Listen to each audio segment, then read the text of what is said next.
You are listening to the IFH Podcast Network. For more amazing filmmaking and screenwriting podcasts, just go to ifhpodcastnetwork.com. Welcome to the Bulletproof Screenwriting Podcast, episode number 195. Producing a film is war. Anonymous. Broadcasting from a dark, windowless room in Hollywood when we really should be working on that next draft. It's the Bulletproof Screenwriting Podcast, showing you the craft and business of screenwriting while teaching you how to make your screenplay bulletproof. And here's your host, Alex Ferrari. Welcome to another episode of the Bulletproof Screenwriting Podcast. I am your humble host, Alex Ferrari. Now, today's show is sponsored by Bulletproof Script Coverage. Now, unlike other script coverage services, Bulletproof Script Coverage actually focuses on the kind of project you are and the goals of the project you are. So we actually break it down by three categories: micro budget, indie film market, and studio film. There's no reason to get coverage from a reader that's used to reading tentpole movies when your movie is going to be done for $100,000. And we wanted to focus on that at Bulletproof Script Coverage. Our readers have worked with Marvel Studios, CAA, WME, NBC, HBO, Disney, Scott Free, Warner Brothers, The Blacklist, and many, many more. So if you need your screenplay or TV script covered by professional readers, head on over to covermyscreenplay.com. Today's show is also sponsored by Indie Film Hustle Pro, our private and growing community for filmmakers and screenwriters. It was created for film creatives like you to meet, network, and support each other, learn from film industry experts, and to get the answers to your burning questions and more. The journey in this business is rough. There is no guarantee to success, but your chances of reaching your goals dramatically improve when you find others who are on the same journey as you and you work together towards a common goal. That is why I put together IFH Pro. Inside, you'll get professional networking, private and safe spaces to discuss the film business, access to advanced tools and education, up-to-date education, exclusive content not available publicly, access to IFH Pro workshops, webinars, special guests, and so much more. If you want to check it out, head over to indiefilmhustle.com/pro. So before we get started, guys, I wanted to let you know that we have this month's IFH Pro seminar coming tomorrow.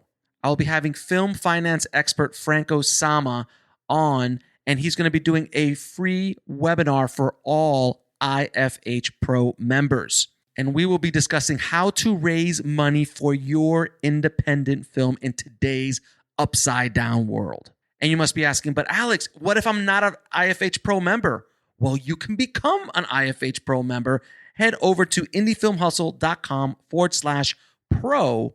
And there you can sign up. If you just want to sign up for a month to give it a try, it's $15.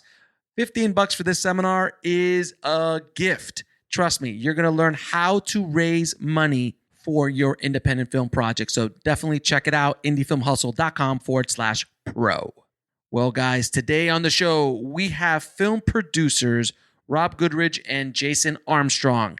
Now, Rob and Jason are doing some really exciting stuff and producing some pretty awesome projects. And they've kind of just over the last couple years really taken off. And I wanted to get inside to their kind of recipe of what they're doing to be able to produce as many films as they are, how they're getting their financing, how they're producing, how they're getting talent attached and building relationships and kind of their secret sauce on what they're doing. And I wanted to bring that to you guys, the tribe. So this is an amazing conversation. And if you're making a movie, you need to sit back and take some notes. So without any further ado, please enjoy my conversation with Rob Goodrich and Jason Armstrong. I'd like to welcome to the show Rob Goodrich and Jason Armstrong. How you guys doing? Good. Great, brother. thank you. Thank you much for having us. Thank you so much for coming on the show, guys. You guys are as they say in fuego right now, doing a lot of productions, and and you have a very kind of like a different way of doing what you guys are doing, which I really want to kind of get into. But before we get started, man, how did you both get started in this insane business? Rob, you want Well, to you take know that what? first or myself? I'll lean over to Jay. He's my senior, so I'll let him go first. Oh, very nice. I'm sure he reminds you about that all the time. Yeah, exactly. Yeah, right? Or vice versa. Exactly. Started off in the business originally as a copywriter in commercials and everything, and then handling a commercial down in LA. Met a producer, asked me if I was interested in writing for television. So then developed a children's, well, sort of a tween series. At that time, he had an output deal with Nickelodeon. So it was originally something for Nickelodeon, and then Disney came in and sort of swept it away, took it and worked on that, and then created another series. I would say probably about a year after that, and then you sort of fall into that writer's room of sort of the in-house writers and everything else. But that was sort of the early stage into the business was very much from a writing perspective.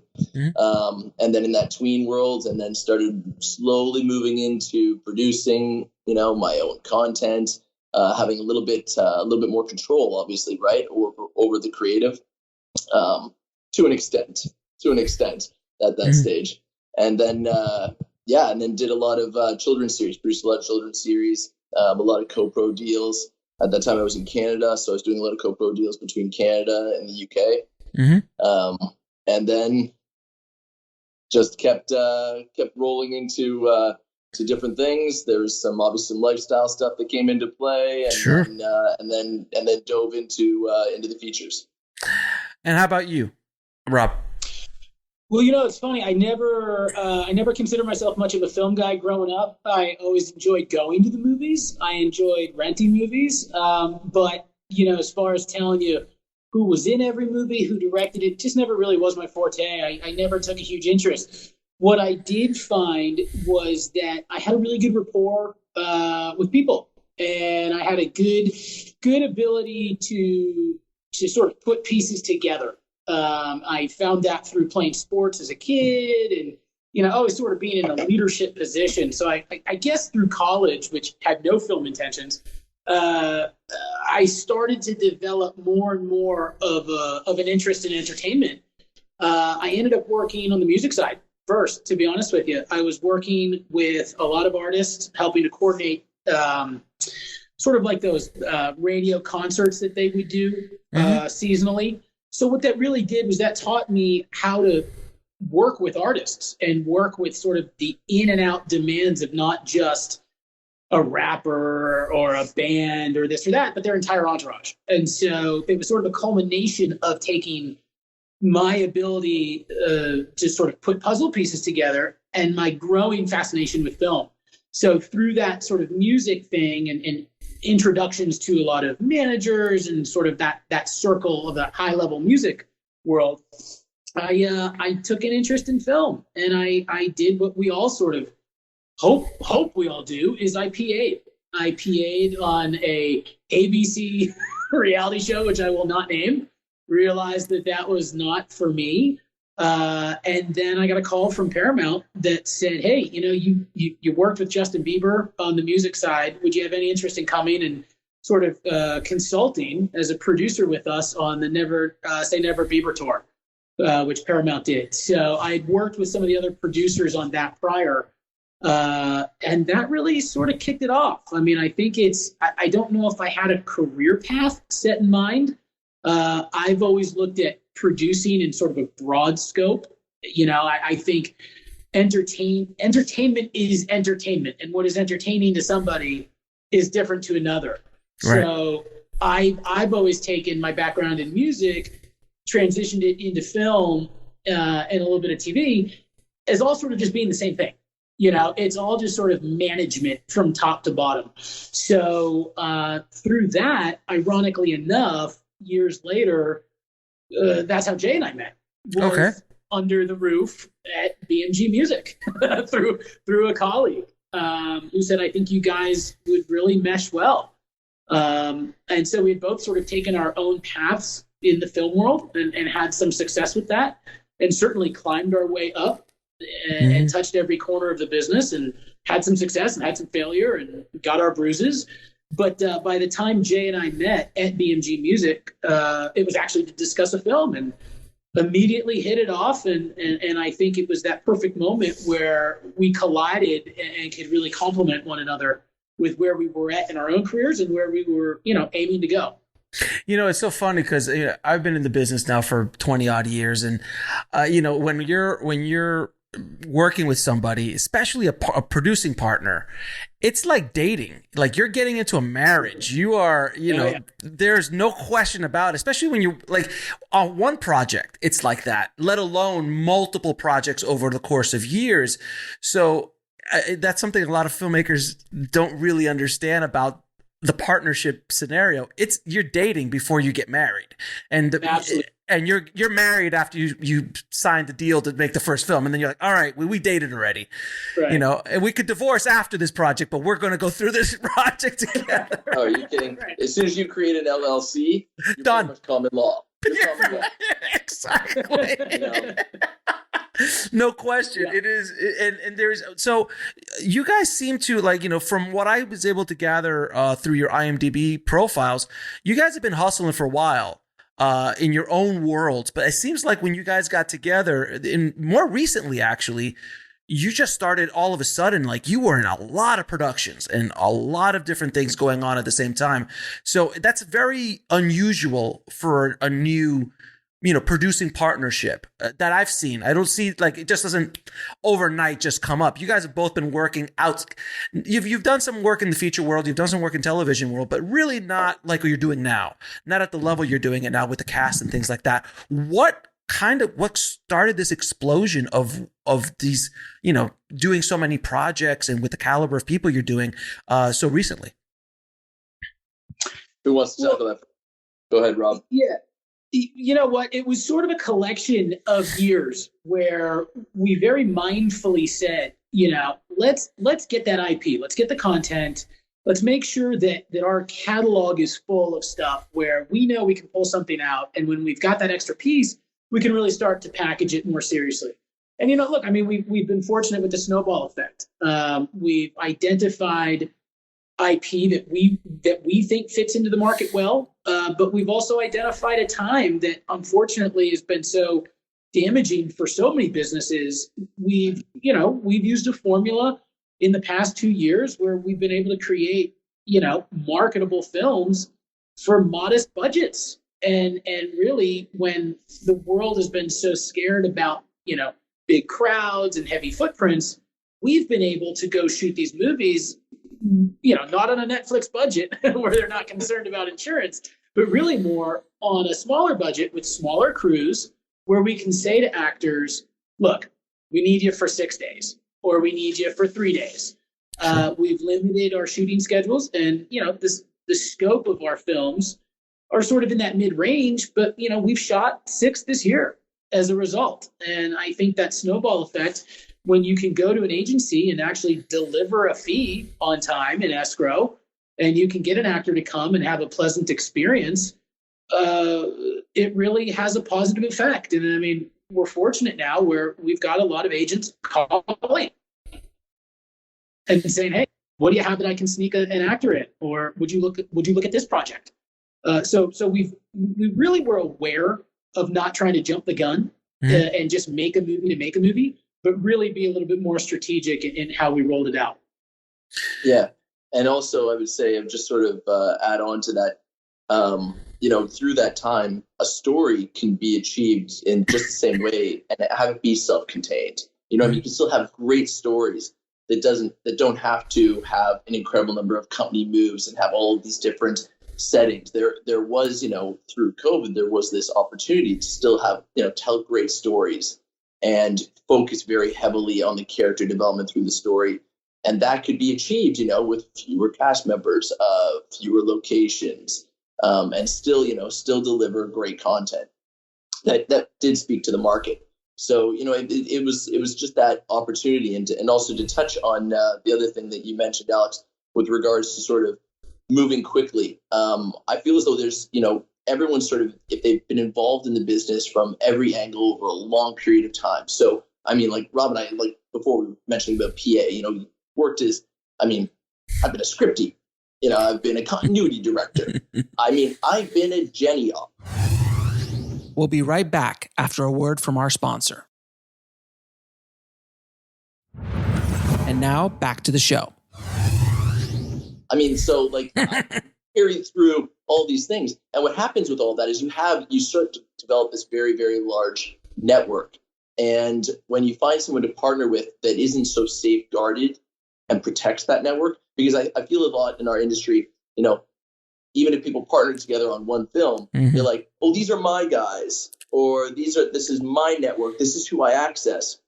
And the problem is that just puts up these walls immediately that shouldn't be there, because this is a collaborative business. I mean, that's where you thrive.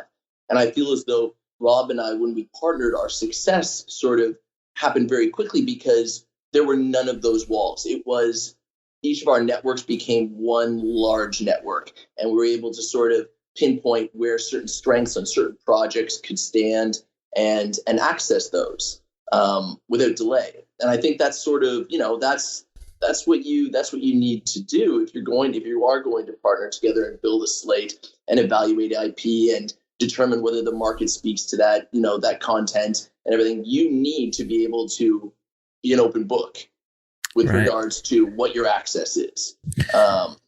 It's interesting because if I go back to the analogy of the marriage, when you start dating someone or you start moving in with somebody, you don't have a joint account just yet. You have separate accounts. And then look, when you have a joint account, it's serious. Now we're sharing our money. So it's the same thing. You're sharing your contacts, you're sharing your network.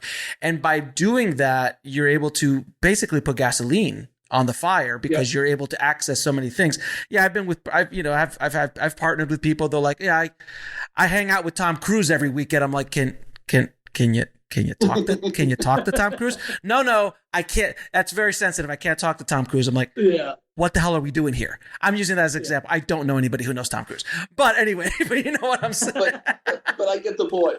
You get the point. Like, and it could be something as like, oh yeah, me and Thomas Jane go hang out and we go golfing. Can we maybe pitch him this project? You're like, well, that's my connection with Thomas. It's not with, it's weird, but it's kind of this whole energy that a lot of people in the industry have of lack of fear, because I think you both can agree this entire business is run on fear. Hollywood is completely run on fear, on FOMO, fear of missing out. Huge deals have been dropped. Huge amount of money have been dropped purely on the fear of losing out. We unfortunately have seen some of those movies over the years. But Rob, you were talking about your formula. Can you kind of dive into this formula that you guys are working on that are able to do all this in today's environment? Because I think you probably started prior to COVID, but you were kind of like primed, ready for it when it came out in a way. Yeah, we really were. It's interesting. Look, at the end of the day, for any filmmaker, it's always about money. And not necessarily, hey, how am I going to make money, but how are we going to source money? Right. And I think that's where I think we really separate ourselves. We're genre agnostic. And by what I mean by that is we don't marry ourselves to a horror film or a drama or this. I mean, we're looking at the market. We're filmmakers, but we're also businessmen. Mm-hmm. And we want to be able to say, all right, if I want to do this one day, I have to have the track record of doing XYZ before that to be taken seriously. Right. And so we're really in the business of establishing partnerships, creating, good relationships with people. I know that sounds sort of cliche. So a big part of our formula is, who do we like to work with? Because who can we call next to say, all right, guys, I'm in Las Cruces, New Mexico right now. So, okay, guys, here's the tax credit here. Here's where we know where certain soft money sits. Can we go to the usual partners? So we start to analyze a project based on certainly location and what those tax credits look like, so we can get some semblance of where our financing structure comes into play. As that's happening, we're in daily communication with our sales partners, our distribution partners, really working backwards so that we can say, all right, this finance plan actually does fit in line with the scale of the film, the budget. We can make this type of movie with this amount of crew, for instance. We're a union production company. We're always hiring union crews. So by working backwards, obviously, like a lot of filmmakers, we're in daily communication with those distributors or those sales companies saying, okay, what do we think about this cast list? What do we think about this? So that everything that we're doing, we're checking a box so that we don't have that, pardon my French, that oh shit moment, when we're in post and go, if I just did this differently, if I just had that actor, or I just thought about that other scene differently. So we try to work backwards to a degree. One of the things, that I think has been working for us is, we built some good relationships with talent. We've got actors that enjoy working on our sets. We try to keep it relaxed, and we welcome the creative feedback and collaboration. So when we're able to call an agent or an actor and say, hey, we've got this project, or they're calling us and saying, I'm looking for something for 2 weeks. What do you have? Well, that's such a big piece of the puzzle that we're then able to really get that packaging process going a lot faster. We're not necessarily always hunting to make a movie, bring it to a festival, get all the awards, do everything. I mean, it's a different climate today, as we all know. I mean, we're very interested in exploring and evaluating every project and every sales opportunity every day that we're prepping, filming, and in post, so that we're always elevating the value of a project. We're looking at streamer deals. We look at theatrical, but we're always exploring what that best fit is for any film. And we've been very fortunate. I mean, New Mexico's been terrific. Massachusetts has been terrific. Toronto's been good to us. So I hope that answers part of it. I sort of went around and around. So what you guys are basically saying is don't shoot a $2 million period piece personal film with no stars attached, shot in black and white is generally not what you want to do. And that's the approach of so many filmmakers. They just I want to make art. I'm like, great. If you want to make art, make it for $5. Don't make it for $5 million and mortgage your house, which I've had people on the show who've mortgaged their house, have lost their house because they're like, hey, I think this is going to go. It's the craziest. Our business is so insane because I've talked to investors and they're like, you guys, this is insanity. I'm like, it is. Yeah. But if you know what you're doing, you can make money with it. But the scope of you could spend $2 million and have literally a useless product. You can spend $2 million on cookies. You have $2 million worth of cookies you could sell that people can eat. Right. So there's a product there. Absolutely. Yeah, and we're not afraid either. And I think it's important to be honest in this business. I don't think you have to be a jerk, but I think it's good to be transparent. And look, I mean, we know how to finance films. We know how to package talent. We know how to sell films. So we can analyze a project from really any perspective, not to say we're the best at it, but we've got a pretty good understanding of each, so that when we're talking to a filmmaker or we're talking or evaluating a new project, we can very easily, to your point, say, look, totally love where you're coming from, but here's why that wouldn't work. Right. In today's world. Instead of saying, your project sucks, we're not going to do it, maybe there's some value in it. So then we can have a more collaborative conversation and say, look, this is how we might approach it. These are the types of people we might bring into it to help you see, this follow through with your intentions. We never want to say no to any project off the bat, but we are pretty quick to say, here are the things that we know won't work. And that's based on real-time experience, real-time market trends, real-time investors, et cetera. Now, well, I mean, the other thing I would want to say too is, I mean, a lot of art is a time and chance, right? I mean, it really does play by time and chance, especially within the arts. So there are things that are going to speak to certain time. There's going to be an audience for certain content at a certain time. And unfortunately, something can get lost if it isn't, released or evaluated at the right time. So, I mean, that's the other thing that we'll pay very close attention to is recognizing, what right now, this would be, unfortunately, it's not so much even how it's being built out so far. It's just that it will not achieve the audience that it should right now. So in order to, and then that becomes just this lost art. And to your point before, it is a business. So if you are going to do it as a hobby in the arts, then that is one thing. If it is going to operate as a business, then yes, you need to develop something that people want and that will sell. Right. And that doesn't, and there's a lot of fear that surrounds that people, when they hear that, they start to think, oh, how is that going to jeopardize the creative? How is that going to alter this, and this? And it doesn't actually have to do that. And at the same time, let's look at that. If it's something that is not flexible, that cannot be flexible, cannot be examined, in order to sort of build it in a different way, then it's something that just sits somewhere and is never seen, never heard of, no one's ever aware of, which is fine.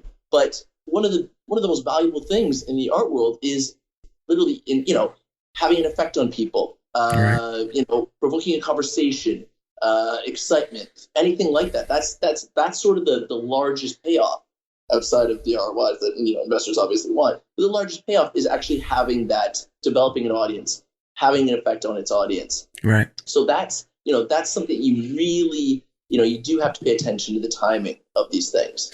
And if something's not now, it can be a year from now. It can, or find a way for it to be that. So. Right. So in other words, Contagion, not going to come out right now as a brand new movie.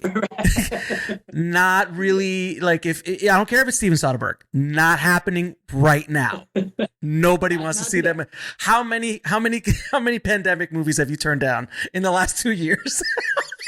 Oh, it's wild. Well, right? Am I right? It's wild. It's funny how quickly people pick up on a trend and go, "Here, I've got this. What do you think?" But I've been yelling on my show for the last 2 years.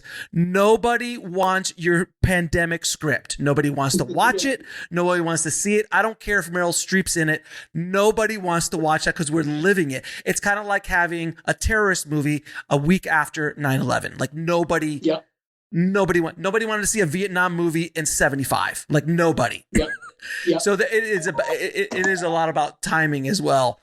So one of the things, is there something that you see in your day-to-day, some mistakes that you see filmmakers make when they're pitching to producers or trying to pitch you guys a script or a project or something like that? Because there is I do my best with this show to educate as many filmmakers as humanly possible about the realities of this business and the realities of, like, don't run up to you at a Starbucks and go, here's my script, read it. I don't know who you are. You don't know who I am. I mean, you don't know who I am, but here, read it.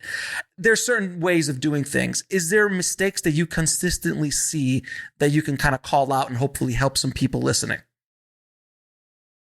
Well, Jay, I can jump in first. I mean, I think a common thing sort of gets under my skin a bit just because it never works. And I never, look, we've all pitched something before, right? So I don't ever shame anybody for doing that. When you come up and you say, oh, I've got money attached, I've got these investors or this actor, I want to call BS every time. I mean, one of the ways that Jay and I typically vet a project in about 5 seconds is I say, tell me where your bank account is and I'll make a $1 deposit. Because if they've got a bank account open, well, then they're more of a business to me. But how do you have these investors and how do you have this infrastructure set up to make a movie that we can just jump in and start packaging if it's not really set up? And then it's the phantom investor or it's the phantom actor who, to your point earlier, is like the cousin of Tom Cruise that went out once, but I don't want to call him yet because he's, in Uruguay. So that's a big red flag. Right. When I would much rather see a project when somebody says, hey, I love this movie that you guys just did. I think I have something that might connect with you, might not. Let me just send you a log line. Or would it be okay if I just sent you some preliminary info without all the baggage? Then it could be more appealing to sort of say, oh, this is pretty cool. Let us follow up. Let us see where it's at. Because we have the tools to help package that if it's something that we like. It's just sort of the the letters of intent, not so much. A letter of intent is, I think that's such an outdated. Let's check out those signatures. it's nice to have, I guess. But, to be honest, be honest. It's absolutely almost useless. It's absolutely almost useless. Letters of intent. I was packaging a deal, and the producer was like, "Oh, we have this letter of intent from this Oscar winner," and I saw it. We'll be right back after a word from our sponsor. And now back to the show.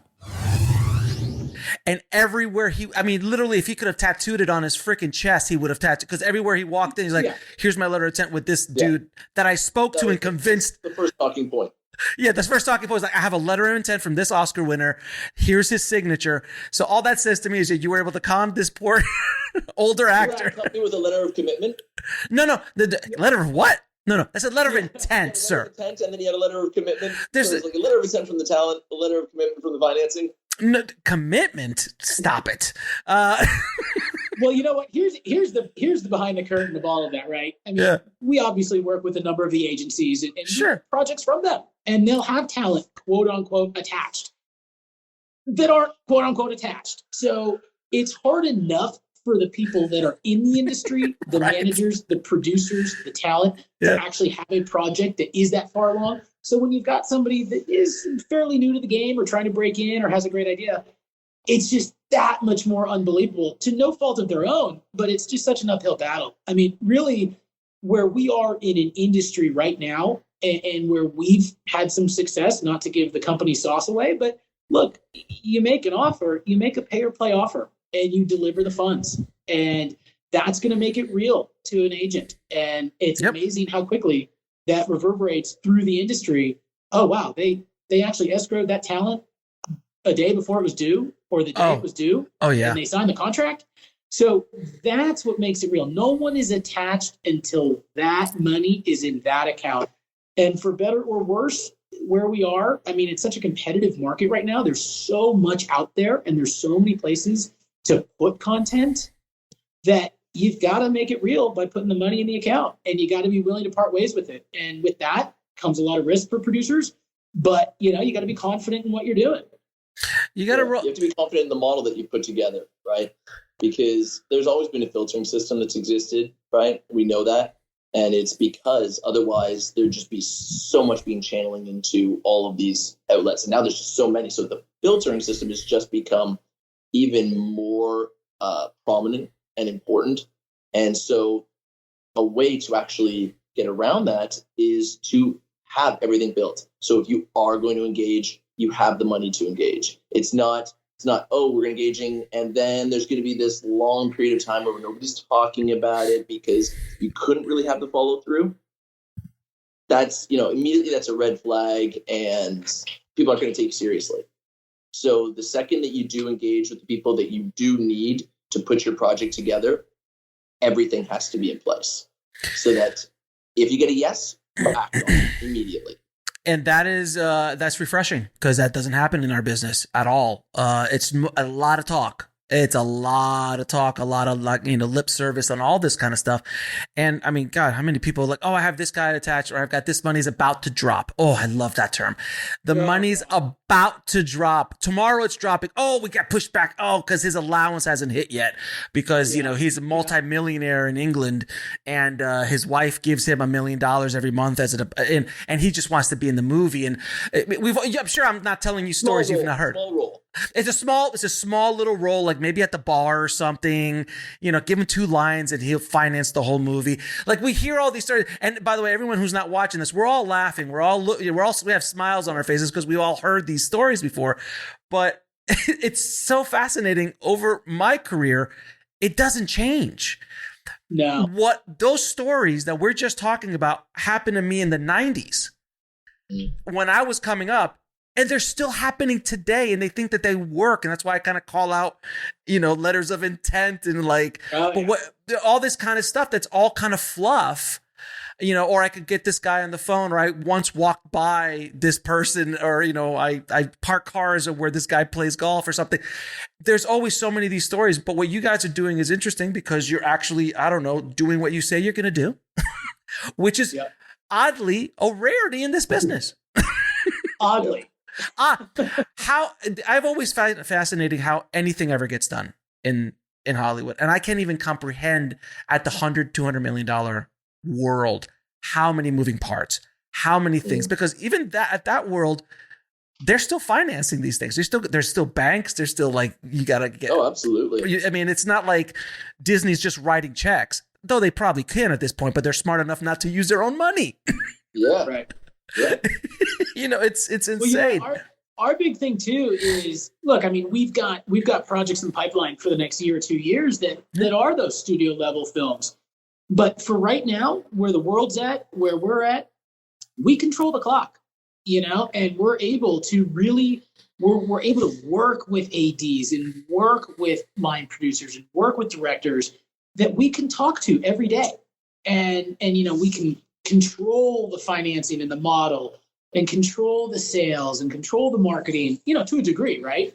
But we're able to control the clock a little bit more, which has been helpful, and it keeps us busy. Mm-hmm. But it allows us to sort of work with and to spit out a product that we know sort of shares the integrity that we went into it with. Can you guys talk a little bit about the importance of a bankable star based off of budget? So, because I always tell people, like, look, if you got a $50,000 movie, anytime you could put a bankable star in, even if it's a face, do it anytime at any budget range. But as that budget continues to go up, you at that point need to have bankable stars of certain magnitudes depending on the budget.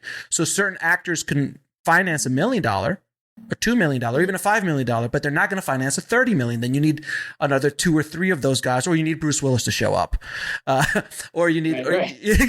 And Bruce does, I think, movie a week now. I think he's doing a movie a week at this point. Bruce is a one day shop. It just pops up. He's doing 365 movies this year. It's fantastic. Yeah. But filmmakers don't really get that a lot of times, and they're like, oh, I wanted to. Again, it goes into that hobby thing where like, oh, I want to be pure. I'm like, well, I want the best actor for the role. Then do it for $50,000. Don't do it for $500,000. So can you talk about the importance of it and then how you're able to attract these actors? I think we kind of touched upon this, like money talks. So if you show up and drop some money, you're going to get people's attention pretty quickly. Yeah. Go ahead. Rob, you want to hit it? Yeah, I can start that. And then Jay, you can tail. So, look, I mean, through the years, everybody's got a gatekeeper, right? And so the agents and the managers, they're gatekeepers. It's like any business, you sort of all come up together, or you meet here and there. In my world, I was in Venice Beach for a long time, and it took a lot of the sort of the razor blades out of the agents and out of the managers when we were having a beer at Hinana or the Whaler or, at the beach. So forging those relationships, it's a Q&A, we're on the producing side. They're on the deal side. So we've been able to, over the course of a few years, balance each other, say, hey, let me, pick your brain on this. Let me pick your brain on that. So that access to talent or that access to a quick read has been very beneficial. And that's a relationship thing. And I hate that term, but it is relevant, like any business. I think that, money talks. That's how you get your talent. You got to get to the talent. So how do you get through the gatekeeper? A good story, some level of packaging, and an offer that you can come in with. Now, once that talent is there, what we really focus on is having a good experience. We want our talent to feel as though they're valued on set. They're not just a hired piece, and so far that's been pretty successful. Those conversations go beyond the film. They turn into text messages. Hey, you watching this game? Or hey, are you going to be in LA or Boulder or this or that? So it's relationships. And then, we've been very fortunate to sort of repeat working with certain actors. And when you do that, like anything else, it's human nature. People say, well, these guys have got to be doing something right. If this guy's working with them a number of times and they bring in their friends, and it's sort of a pyramid right there. It is like kind of like who's dating the hot girl, and then all the other girls are like, well, if in this ugly dude obviously is, I'm not that you guys are the ugly dudes, but but you're like this, we are. Yeah, I mean, look, I didn't know this was visual, so normally we can look presentable. We can look presentable, all right? We can achieve it when we need to. But it's always kind of like, but it goes with investors too. It's like, who's the first one to the party? And then when you have a hot girl or a hot guy at the party all the time, everybody else, all the other guys and gals are going, wait a minute, why is that movie star hanging out with these guys constantly? And then you start investigating it, and they're like, oh, well, this. And I have to ask you though, once you build relationships with actors, which I've had the pleasure of being able to build relationships with actors over the years, I call them up sometimes directly. I'll go, hey man, I got a project you want in. We've already now, it's a one-on-one relationship that we've built over years. And I go, I don't want to cut out the agent because you don't want to piss off the agent. So can you talk a little bit about the political minefield that is calling up the actor directly, or maybe talking to the actor first and then going to the agent? How do you guys, straddle that? Well, we do exactly that. So, I mean, we definitely play by the protocols of how to conduct it, because the reality is, even if you have that relationship, you can have that conversation, you do need then to engage the team, because there's a lot of moving parts behind, and certainly in the caliber of the actor or actress, that team is obviously larger or smaller. There's a lot of moving parts in there. And you could probably have a creative conversation with talent for a little while, but in order for it to become real, right, it has to go through the proper channels. And I feel as though there's a lot of cases where there is maybe that one-on-one relationship, and they'll talk about something for an extended period of time, and because they haven't started engaging the right parties, it never really gets there, because things are being built behind all of these talent all the time. I mean, things are being evaluated for them to be in, star in. Their schedule is filling up. I mean, sometimes their schedule is filling up almost without them being aware of it. I mean, really. I mean, they have to okay everything. But my point is, it's like there is a machine behind them that is handling what they are attached to, what they get engaged on. So we typically, and I don't want to speak for both Rob, for both of us, but we typically will have that conversation, but then we go immediately to their team, so that everything, there's just clarity and everything is just transparent right from the start. Otherwise, it's like almost hitting the reset button. You get engaged, have this long conversation with talent, and then you hit up the team, and it's like you might as well hit reset, because it starts all over again. So, yeah, I mean, let's not pretend that there aren't egos that go top to bottom. What? Wait a minute. There's egos in this business? No. Stop it. So the funny part is there, and I hope agents and managers aren't listening, but, a lot of times there might be bigger egos on that side of the aisle than the talent. And so I think that if you're not sort of appreciating and respecting every lane of the business, sure, then there's a lot of butthurt people, and they will literally stall what could be a pretty easy transaction. They get paid, the actor gets paid, we get our actor, and so what we try to do is, even if there's that personal relationship, we're very quick to stay in our own lane.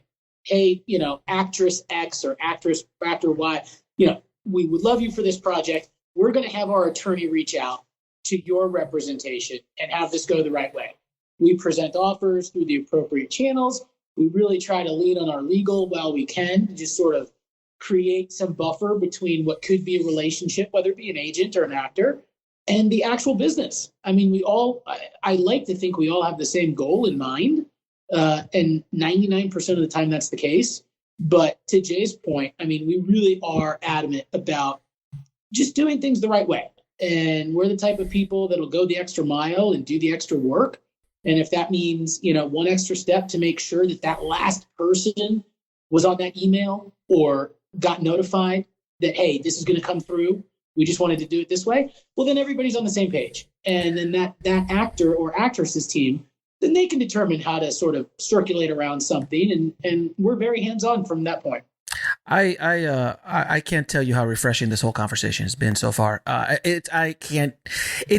people listening, this doesn't happen. What you guys are saying is what should be the industry norm, but is not. There's so many different kind of players out there who don't do the basics. This is not like revolutionary stuff you guys are talking about here. Right. Well, that's this Not is rocket science. it's not rocket science, guys. It is basic thing. Like if you want to make coffee, you need a coffee bean. Like it's a simple, real basic stuff. Yeah. But most people are like, I'm gonna make coffee, but out of mud. I'm like, okay. And then I'm gonna tell you it's the best coffee bean in the world. We'll be right back after a word from our sponsor. And now back to the show. And I have a letter of intent from the best coffee bean in the world. So it's remarkable. Now, another thing that I find fascinating about you guys is you guys are a production company. So, but you do have deep wells in the investment world, meaning that you finance your own projects essentially. How do you have any advice on pitching investors on your projects and how you kind of package them to a certain extent for filmmakers? Because that is obviously everybody wants to know, like you said at the beginning of this conversation, it's all about how we're going to get the financing to make our art and hopefully make some money doing it. Well, I think that sort of circles back to your original, or one of the questions that you made, Alex, which was if filmmakers are trying to put something together and they're going around to either look for a co-production partner or something along those lines.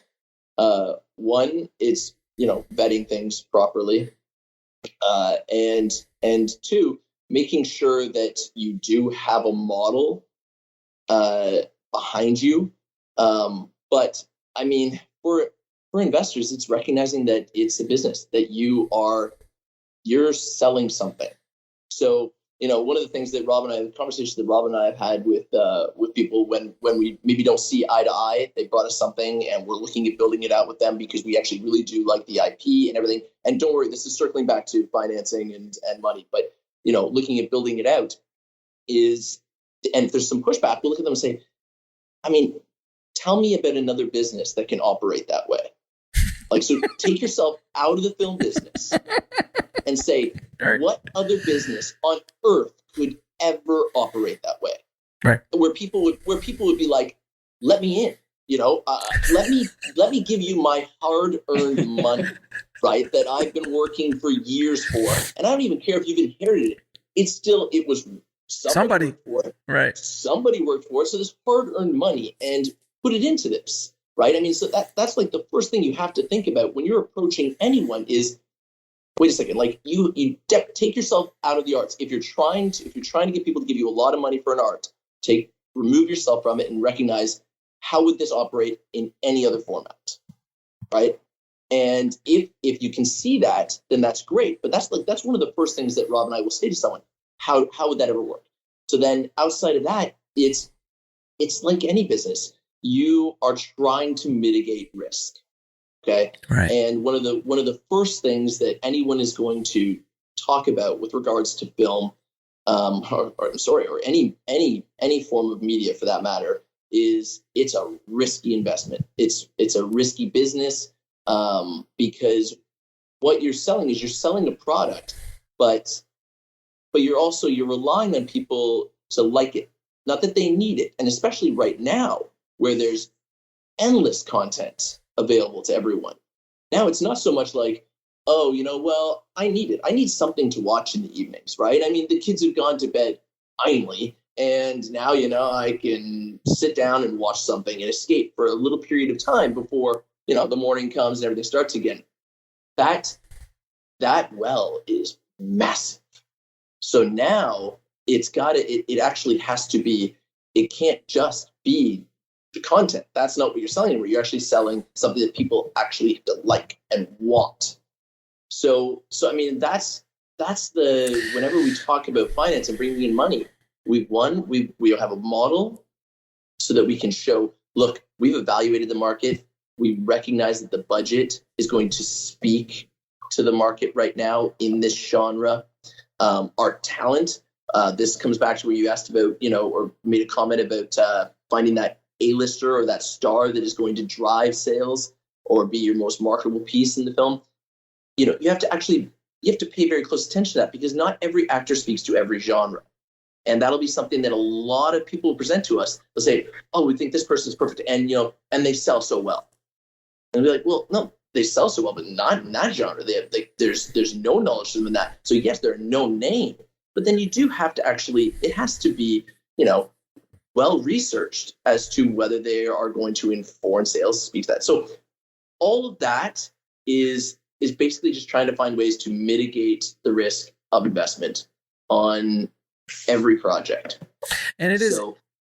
And it is when you're hiring an actor, a name actor, you're basically paying for marketing up front.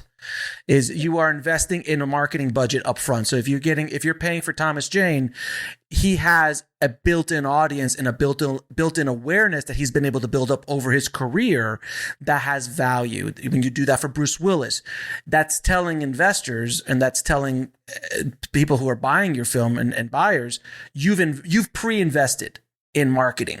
Where in a world where, films of your size, you can't compete with the studios. There's just no way you can compete marketing money. You can't market your film anymore. We're not matching our budget in marketing and PR. No, or doubling it or tripling it. Yeah, exactly. And even if you did, what value would that bring? Like seriously, like would you even make a dent in the universe of some sort of awareness?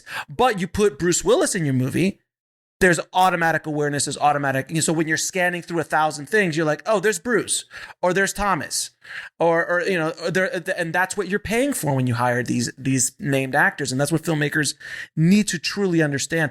And also another thing I always try to say is some actors. We were kind of joking about Bruce. Bruce is still Bruce, and Nicolas Cage is still Nicolas Cage, no question. But there were certain actors who oversaturated the market with themselves. And I worked on movies where they're like, oh, this poor guy paid a good amount of money for this one actor, but he did 25 movies that year. I'm not exaggerating. Right. And he went out to the distribution companies like, we already got 3 of that guy this year. We're good. And he got saddled with a movie that he couldn't sell because the actor was oversaturated. So you've got to kind of figure that out as well. It's a lovely tightrope we walk. Well, and that's why we do pay close attention and speak pretty regularly with our sales guys and say, what's in the pipeline for this individual? What do we need to be aware of? Not today, but 6 months from now. Right. I want to add one more thing to the financing. So 2 things, really. I think the most important thing for people to take away is you have to be flexible and you have to adapt. Adapt to the money, and you have to adapt creatively because they're intertwined no matter what. So one of the ways that we really kickstart a lot of projects, we have skin in the game. We'll put skin in the game as a company. So we can give an investment group, an investor, another company for a co-pro, some level of confidence that we're in it. We've got something to lose too. We're working. Money doesn't like being alone. Money doesn't like to sit alone. Misery loves company. Exactly. And it's also infectious. Oh, my neighbor might want to dip in. Absolutely. The other thing I was going to say in sort of, as we're looking at financial models and as we're looking at sales and how do we maximize something being marketable, right. We have not changed the gender of an actor or an actress in a film. I mean, we have flipped roles because we've identified, that actor might be might be better as an actress because we can get this individual in that might increase the marketability so long as it doesn't take away from the creative. And, Jay and I are very, not pushy, but very upfront with our filmmakers to say, look, any suggestion we have, we're in your corner as a director, we're in your corner as a creative team. We are always going to be pushing for what makes this movie the most marketable, most commercial it can be. Because aside from the money, that means more eyeballs are going to see it. So if there are ways for us to make improvements like that, that's how it all connects. The marketability, the commercialability, the sales, the money, the investors get their money back. They come back to us to say, what do you have next? And the actors are happy. So it's a win-win-win-win across everybody's, exactly. And that's again another rarity in our business, to say the least. Now, one thing, most filmmakers have this problem, and I think everybody at any stage in the game, other than in the studio system, is distribution. Is actually making money with their products. Because before it was the cost to make the product was such a difficult thing, an expensive thing. Now you can make a pretty high quality product with the right people at a low cost. But getting it out into the marketplace and actually generating revenue with that is more difficult now than ever before in the ever-changing landscape where TVOD used to be a thing, now is no longer a thing, really, especially in the independent film market. SVOD is great, but they don't pay you for 3 years. So how do you make that business work? AVOD is great, but and then foreign sales is not what it was in the 90s or the early 2000s, and you don't have DVD to fall back on anymore. So how do you guys generate revenue with your films? Like, how is it? Like, how are you doing sales agents? Are you doing pre-sales foreign? Where is that kind of work? I mean, obviously don't give me numbers and I don't want your entire business model, guys, but just generally. No, absolutely. I mean, look, it's different with every film. So I mean, that's just a fact. There are a lot of filmmakers right now that are a massive part of their finance model is foreign sales. So they'll lock in a certain amount of foreign sales, and then they'll maybe try and leave domestic open. But more often than not, they'll make a big domestic deal too, and then they'll evaluate what that shortfall or that gap could look like. And is this pre-production or is this after production? Pre-production. So you're pre-selling. You're pre-selling based on pre-selling to foreign, and then looking at an MG domestically. And then evaluating what a gap or a shortfall could look like. Okay. Now, that's when you have to pay very, very close attention to the film. So, to how that genre has been performing over the past couple of years, how your talent within the film have been performing, or who you're looking at signing into the film have been performing over the past couple of years. Because if you have sort of pre-sold the film to all the major markets, and now you are recognizing that you still have a gap or a shortfall, and you're filling that with potential equity instead of, or maybe looking at your senior financing and thinking a bridge or something along those lines. The problem is that is where you can find yourself in a spot where you're turning to someone, you're saying, well, this is what's left, and we need this as a shortfall. Do you want it as equity? You want to make an equity investment? Where are you pointing to the potential ROI for that money for the person that's coming in? Because you've pretty much sold the film everywhere where it's going to perform well. And if you were so in need of the money to make the film, to greenlight the film, that you weren't able to evaluate the best deal, either from a domestic sale or in foreign, you weren't really looking at the windows, or like when it was going to be available. So you're all of a sudden, you're sitting in a spot where, sure, you've got a complete model if they fill the gap, but how are you explaining to them where they're going to see revenue? Yeah. Right? Because things are going to get eaten by the foreign distributors, and then the sales agent's going to take their fee, and then it comes back in. And then if you were working with senior financier to cover all of that, then they've got their fee, and then that's coming out. And then all of a sudden, there's all these things that are getting paid out ahead of this gap or shortfall. And the gap or shortfall doesn't even have any collateralized territories or profitable territories to sit on. So that's something you have to be very, conscious of when you are examining that sort of pre-sale model, which we do. And then if you have a strong enough relationship with sales and distributors, and you can engage in these conversations and not have to perhaps, sell your film right up front, but have those conversations, recognize what its worth is. Again, a lot of that is relationship based, but it's also having worked with them in the past and delivered, right? So there's that, and then when you're speaking to someone from an equity standpoint, hard money as opposed to soft money, you can say, look, we've deliberately left this, and this open, and let me show you how this genre and this talent has performed, and not 5 years ago. Now. So no Blair Witch projections, no Paranormal Activity projections as a horror movie in your sales pitch. No, like they made $1 billion. You could too. Oh yeah, there's a lot. Yeah, Alex, that's one of those other ones when they show you the comps and they're from 2003, and you go, I don't know about this. Blair Witch is still on every low budget horror movie comp ever. We see Insidious and Blair Witch. And Paranormal. Don't forget Paranormal. Yeah. But see, that's the other, that's what brings up a very important subject. We deal a lot with sort of savvy investors. Right. We'll be right back after a word from our sponsor. And now back to the show. So that have already been in the game, so they expect a certain thing from our model.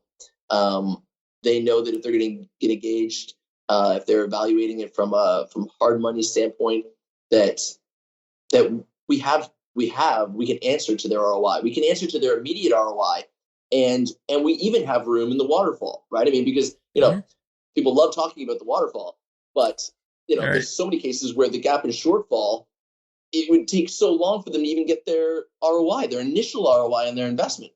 Forget about the back end points. I mean, my God. Wow. Well, it's kind of like a river, and it's going over into a waterfall. And at first, it's wide open, and the waterfall is plentiful, and there's a lot of water running through. But every time you throw some new financing, there's another log. There's another giant rock, and then all of a sudden that waterfall starts slowing down to the point where it's a trick. By the time it gets to the edge, it's a trickle. But you sold them the open waterfall, and that's the problem. Yeah, absolutely. Well, I can't tell you how many times we've been distracted at earlier stages. I mean, Jay and I are big, contract guys, right? Mm-hmm. So everybody knows what's going on. Sure. Everybody involved. You put it in the drawer after you sign it. Hopefully you never look at it again. But there's no lingering, well, what about this? What about that kind of conversation? I cannot tell you how many projects have been stalled by producers or other individuals fighting for back end points. And you just want to say, you got to make the damn movie first. And then, then maybe we'll see something. But that's a term that I always sort of get turned off by. Oh, everybody. I mean, how many times? I mean, when I was first starting out, me and my original producing partner, when I was just starting off a short film, I was producing that was getting a lot of heat around town, and we were taking meetings. We were fighting about the feature rights. We're like, I want this credit, and I want that credit, and I want this back end point. I'm like, and only time kind of shows you like you're idiots. Right. This is not Spider-Man, guys. You need to calm the hell down. Like, it's not, you want to fight for those points, absolutely fight away, but there's no potential. Let's make the damn thing first, and then let's talk about what's kind of, in music is the same thing. Who's got the publishing rights? Who doesn't have the publishing rights? Same thing. Yeah. And I think that's the thing when you were saying people using the Blair Witch on a deck to help sell their film, or to help work on investment for investors to drop some hard equity into it. It's that can work for investors that have no experience in the business. Dentists. So they dentists. That and they think, wow, that's sexy. I mean, yeah. I can't get an ROI like that on any other investment. Yeah, but it's immoral. It's immoral. You can't throw an anomaly. Blair Witch was an anomaly. Paranormal Activity was an anomaly. Insidious was an anomaly. There's no longevity to that. Right. There's no longevity. So you'll make one movie. And Rob and I have had this conversation a million times. We have no interest in making one movie. Right? I mean, so if you deceive, right? Essentially, that's pretty much what it is. If you deceive, of course, investors, or you deceive partners that are coming in on your project, they're never coming back. And anyone they know is never coming back. So you haven't forged a relationship that's now going to come back on your next 2 or 3 films. It's toxic. Toxic. Yeah. You're starting from scratch all over again on your next film. So you put so much work into building that out for it to go nowhere. And again, on top of that, you're not even starting from scratch. You're starting worse than scratch, because now you've got a bad reputation out there, and now you got to fight against that. That's when you move, Alex. That's when you move from Louisiana to Atlanta, and then from Atlanta to New Mexico, and New Mexico to Vancouver. Well, it's crazy because it's such a big business, and it's expanding across the world. But it's small business. So you piss one person off, that travels. Dude, you have no idea. Like, I'm sure if you guys and I started like talking off air about who we know, I promise you, we know the same people. And I've talked to so many people on the show, and I'll be like, oh yeah, I worked with that guy, or that guy. I started with them when they were coming up, or oh, this guy or that guy, this gal. And it's people think it's a big business. It is not. Everybody knows everybody. Very small world. It's very small, and it never ceases to amaze me how small of a world it really is in our business. And if you piss somebody off or you do somebody wrong, it will come back to you. There's no question. Oh, yeah. No question about it. And the best advice I ever got for being in the film business, and everyone listening knows this because I say it ad nauseum, don't be a dick. Right. And that goes from the grip to the PA all the way to the producers and the director. Because you don't want to work with it. You don't want to work with a dick all day. Well, I almost find it takes more energy to be a dick than it is to just either be nice or walk away. Well, that's for you, because other people have made it into an art form of being a dick. Have you run into that guy? I've run into that guy. There's only one. There's only the one guy in Hollywood who's a dick. Everyone else is super cool. But now, so what are you guys up to next? What are your next projects? So we're out in Las Cruces, New Mexico right now, doing a film called SQUEALER with Andy Armstrong of the Armstrong family. Huge stunt coordinating family. Andy is behind the camera right now. Big second unit director. So our idea behind that was, let's take a sort of a horror thriller action-y film and punch the hell out of it and really pump up the stunts, make it look like something people haven't seen before. We've got Wes Chatham, Theo Rossi, Catherine Monig. Our cast is growing. We're attaching 2 more today. We're thrilled about that. We dropped a pretty good nugget the other day in Variety. We've acquired the rights to famed adventurer John Fairfax, who, if you haven't been familiar with who this man is, the most interesting man in the world commercials were based off of him. Wow. So we're very excited. Rode the ocean twice, single oar. This guy is wild. Single oar? Single oar? Really? Yeah. So, Jesus. I mean, I would advise anybody to go to his obituary, New York Times, John Fairfax, 2012. Your mind will be blown. So you mean to tell me that sharks have a week dedicated to him, is what you're saying? There might be something in the works there. But no, we're looking at a couple of big properties. We just optioned something with Thomas Jane. We're going to co-pro his next movie, a Western, late spring, and a number of things in the works. I mean, we've been very comfortable and excited and happy living where we've been living right now. And I think 22 and 23 are going to see us take a leap forward with some sort of higher caliber, higher scale projects. Nice. That really, instead of doing this 4 to 7 movies a year, probably get it down to about 3 or 4. 3 or 4 bigger ones as opposed to 4 to 7. Bigger pictures. Yeah. But man, making 4 to 7 super fun. And look, that's from a producing standpoint. I mean, we're always, if we're EPing a project, that's fine. If there's something that makes sense for us and we can be of use, we're always looking, and we're always happy to help friends or find new projects. But from a real hands-on producing standpoint, I think we're really looking to elevate the scale of what we're doing a bit, and we've got some good property to do it with. Now, I'm going to ask you guys a few questions I ask all of my guests. What advice would you give to a filmmaker trying to break into the business today? Well, I'll answer. Go ahead, Rob. Jay's literally pissing himself right now. I'll answer real quick. So my assistant, Alyssa, who is a huge fan of this podcast. Oh, is she? That's awesome. She is. She was a PA, and on our last production, I said, my hands are too full to the production office. Do you guys have anybody that can help me out a little bit? Well, I'll tell you, she and her boyfriend have been the hardest workers on set as PAs. And what they ended up doing on our last film was Alyssa was working with me on her 3rd film. She's now flying out here to work with us.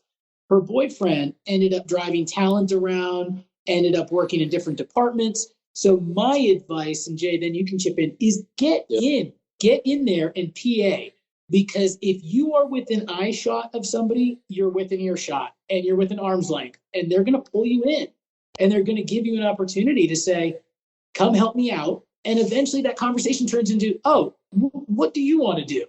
Oh, you want to be in the camera department? Well, let me see if I can get you to be a camera PA. Something along those lines. My big thing is start at the bottom. You don't have to have a script. You don't have to try to be a filmmaker to be a filmmaker. I would really urge, try to get in on the ground and do as much as you can on set or in an office, working with the people that are doing it. Yeah. Awesome. I mean, so just to touch on and carry off of what Rob said, really get really engaged, because understanding all the roles is so valuable. I mean, even if you're a screenwriter, an aspiring director, anything, understanding everyone's job that's required in order to produce these things, to deliver these things, because it's a lot of moving pieces. And if you're ignorant to any of those moving pieces, it's going to affect your ability to properly present yourself or your material. So yeah, I mean, get in there, get different jobs, even if it's not something that you want to do, learn it, so that when you do actually get that door open to the field that you love, you can actually speak intelligently about what you need from different departments, different key heads, everything else. And then I would say, outside of that, don't be precious. Just don't be precious over your material, right? I mean, God, the number of people that are sitting on potential IP and they're like this, well, this isn't the right outfit, or I'm worried that they're going to do this with it, or if I show it now, it's not going to work out, and then I'm going to, and then it's going to be gone. So just don't, because the truth is, you will do that forever, and then that material that you thought was just so valuable, it's not relevant, or you've given everyone so much time to either touch on a small piece of it, right? Because so many of our ideas and so many of our creative ideas that we come up with, they're triggered from something we've read, something we've seen, something we've experienced. And to think that there aren't a vast number of people that are experiencing the same thing and might have similar ideas or anything else. So get it out there. You see an opportunity, don't hold it close to your chest. Be smart, right? I mean, talk to legal, get things signed, be smart, but don't be precious. Yeah, and I always tell people, the business is tough enough, man. You don't need to throw more obstacles in front of you. There's going to be plenty of them along the way without you screwing yourself up. Just, don't, as a famous sage once said, don't push the river. Don't push it. It's going to flow. And you know what? The best thing too, you said about don't be a dick. Honestly, our business is stressful enough. Oh God! I mean, be around dicks. I mean, come on. Oh. And we all have been. We all had been when we're coming up. We all have to deal. We all have to deal with either bosses or egomaniacs or or sociopaths. I dealt with a mobster for a while. That's a whole other story. That's a whole other conversation. I'll tell you a quick story real quick, and I don't want to press time, but I was a PA before, and we're talking about Bruce Willis, and he was due to come into the office, and I was working for a very well-known producer at the time. Mm-hmm. And he was neurotic. And I was like, why are you neurotic? He goes, well, Bruce really likes a clean office, which understandably. And I'm looking around and I'm like, David, this place is spotless. And he gets on his hands and knees and he gets under a desk and he pulls out a piece of trash. And I go, David, I'll get it. I'm the assistant, right? And he goes, doesn't matter. We're on the same team. I'm going to get reamed out by him. He doesn't know who you are, doesn't care who you are. And he goes, I'll just do it myself. I'm right here. That little lesson taught me so much. Yeah, man. To just go ahead and do it. We're all in the same team. I don't have to have any level of hierarchy. Hey, you go do this. It's got to get done. And I think if you can lead by example, it travels down all the way down the line. And for somebody that's coming up, impressions matter. And if you listen, and if you're astute and you're a go-getter, and you don't have to talk to necessarily, just absorb everything and be in the room. And I think that could really go a long way for a lot of people. And I mean, I just saw a video of Keanu Reeves on John Wick 4 carrying camera gear upstairs. Yeah. On a company move. And everyone was like, look at Keanu Reeves. Oh my God, he is literally, a saint. And I'm like, he's a human being, man. He's a right. good, he's just a good dude, man. I mean, he's just a good dude. That's all it is. Like, he's not Jesus, guys. But he's a good dude. And I'd love to work with him one day, as I'm sure everybody would. So Keanu, if you're listening, any of us would love to work with you, sir. We'll be right back after a word from our sponsor. And now back to the show. We'll make it work for you. We'll make it work for you. Now, what is the lesson that took you the longest to learn, whether in the film industry or in life? Jay, you want to go? Not really. I'll tell you one. Just the lesson that took you the longest, the one that's like, oh man, I wish I would have learned this a little earlier. And it could be in life or in the film industry. Yeah. So Alex, mine it applies to both. I have 2 young daughters. The lesson for me has been to know when to turn it off.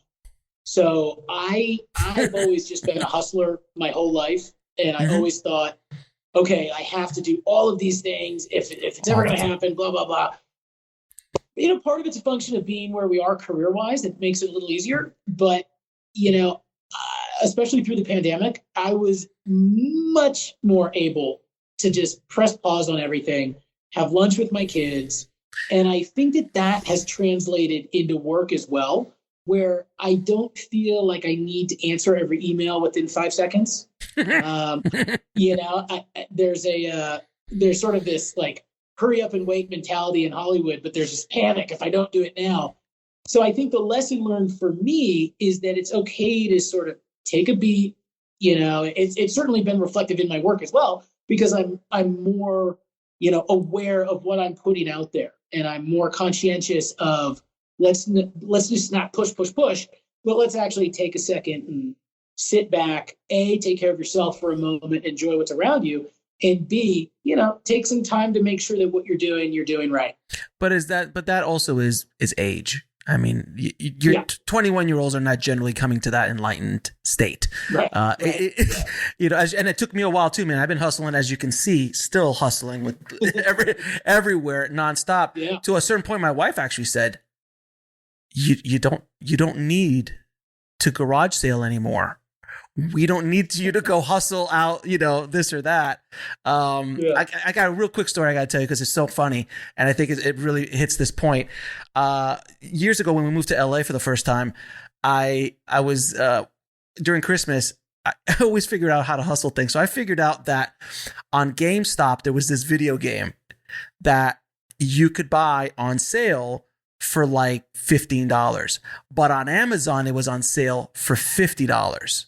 So I was like, oh, wow, this is cool. So most people are like, oh, you must have bought like a whole bunch of things from GameStop. I'm like, no, that's way too much work. So what I did is I posted it on Amazon for $60. Anytime a sale would come in, I would then buy it off of GameStop, put their address in, and have GameStop ship it directly to them. Yeah. So I was basically doing arbitrage. And I pulled in before GameStop stopped it, I had like 40 or 50 sales in before GameStop's like, what the hell's going on with this account? And I was so proud. And I went to my wife. I'm like, look how much money we made for Christmas. This is great. She's like, we didn't move across the effing country for you to sell video games. We're here for you to be a filmmaker. And I was like, oh, shit. And it's like that moment, you just have to go, okay, I need to pull back for a second. Really, what's important? And why am I here? What am I doing? As opposed to I got to make money. Or I got to hustle. Jay, what's your answer to that? Well then, if we're looking at, without the years and age sort of coming into play, and young, I would say, not to wait for tomorrow, like where it's going to be a little bit more perfected. Right. Mm-hmm. And Rob was just sort of touching on it. Like I've got 2 little girls too. And same here. Yeah, same amazing, here. Amazing. We're all in good company. Well, twin girls, man. It's I'm 25. Look what they've done to me. I'm 25 years old. Look what they've done to me. But I think that's the thing, I mean, it's you basically you don't, because there is that, especially in this business, and again, it sort of touched on that where I was sort of saying to people not be precious. It's waiting, like I'll have this other piece added to it by tomorrow, or this will be finessed a little bit more by tomorrow, and then that tomorrow becomes the tomorrow, and yeah, I mean, and that's just, it ends up being wasted time. So I would say that that's something that took me a while to learn at the beginning, especially as a writer at that time. It's yeah, don't wait. The art of good enough. Yeah. The art of good enough, because if not, you'll be 5 years on one script. Absolutely. Oh, yeah. Absolutely. And last question, 3 of your favorite films of all time. Oh boy, Jay, do you want to jump in there? Not really. Well, I mean, not really, no. Favorite films of all time. Look. I mean, you got to put in Weekend at Bernie's. Obviously. Obviously, Weekend at Bernie's has to be in there. Oh man, David, who's? Oh God, I forgot the director's name. Rob, man. Whatever you say is going to sound better than mine. I don't know. Weekend at Bernie's. You hit one. We'll bounce back and forth. Okay, so I'll give you my 3, but one of them has an A attached to it. So in no particular order, we've got Rudy, we've got Tommy Boy, Nice. we've got Love Actually. Wow. So that pretty much told me everything I need to know about you, sir. I pretty much got your entire personality wrapped in those 3 films. And I'll give you my 3A and National Treasure. Oh my God. Dude. Listen, I told you, I'm in this game because what's entertaining entertainment's entertainment. I swear to God, if National Treasure's on, I am not moving, and I can recite every line. I think you and I can have a beer, sir. Those 3, yeah. those 3 good combination. That's a hell of a combo, man. Love We'll Actually cry, thrown it. We'll laugh. We'll be on the edge of our Tommy Boy, Rudy. I mean, think about it. It's so true, though. If you actually back up and just evaluate your favorite films by the films that you've watched 1,000 times, an incredible number of times, and if it's on, you don't turn off, and you actually don't even start multitasking, but watching. Love Actually, I mean, that happened for that? I can't even imagine the 100th time over the holidays this year. Yeah.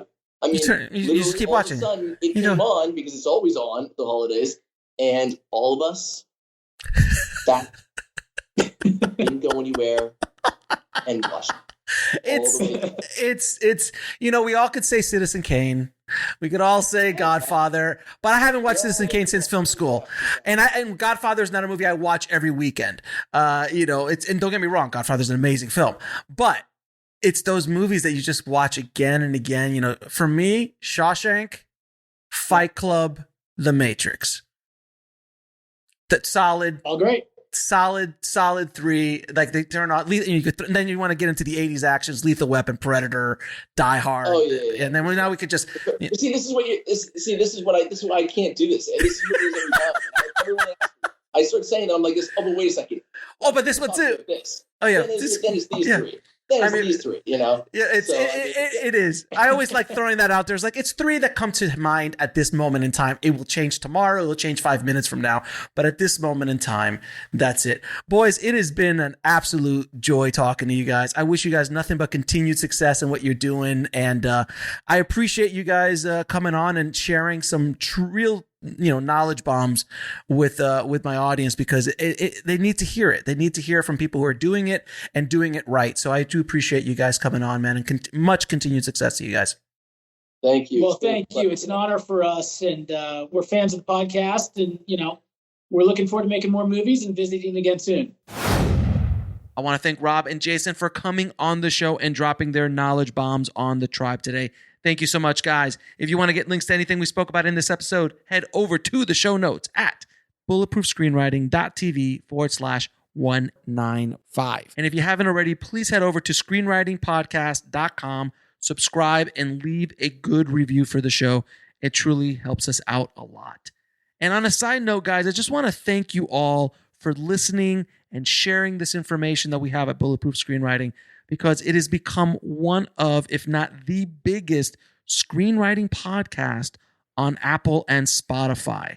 I've been seeing the numbers, and it is so humbling that the show has grown so much over the last couple of years. It has grown faster than I ever expected it to. So humbly, from the bottom of my heart, thank you so much for all the support. Please continue to share this information. I want to help as many screenwriters and filmmakers out there as humanly possible. Thank you again so much for listening, guys. As always, keep on writing, no matter what. I'll talk to you soon. Thanks for listening to the Bulletproof Screenwriting Podcast at bulletproofscreenwriting.tv.